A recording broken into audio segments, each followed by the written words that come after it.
Hi. இன்னைக்கு நான் ஒரு ஹோட்டலுக்கு போயிருந்தேன் பார்சல் வாங்குறதுக்காக. நான் பார்சல் ஆர்டர் பண்ணிவிட்டு அந்த பார்சல்லாம் பக்கத்தில் வச்சுருந்தேன். பேக்கில் எடுத்து வைக்கல. பக்கத்தில் ஒருத்தர் உட்காந்தாரு.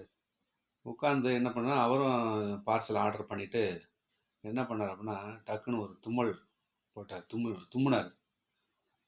அதான் அந்த தும்மல்லேருந்து வரக்கூடிய அந்த டிராப்ஸ் எல்லாம் ஜேம்ஸ் எல்லாம் இந்த நான் வாங்கி வைத்திருந்த இந்த பார்சல், அப்புறம் பக்கத்தில் அங்கிட்டலாம் ஆட்கள்லாம் சாப்பிட்டுட்டு இருந்தாங்க ஹோட்டலில். அங்கெல்லாம் போய் விழுந்திருக்கும். இந்த கிருமிகள்லாம் பரவும்.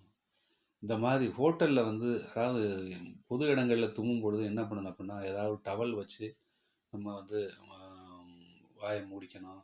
அல்லது கையை கூட வச்சு மூடிக்கணும். அட்லீஸ்ட் அப்படியாவது பண்ணணும். இல்லாட்டி அடுத்தவர்களுக்கு இது ஒரு சங்கடத்தை ஏற்படுத்தும். இந்த மாதிரி பொது இடத்துல தும்மாதீங்க. முக்கியமாக ஹோட்டலில் இது செய்யக்கூடாது.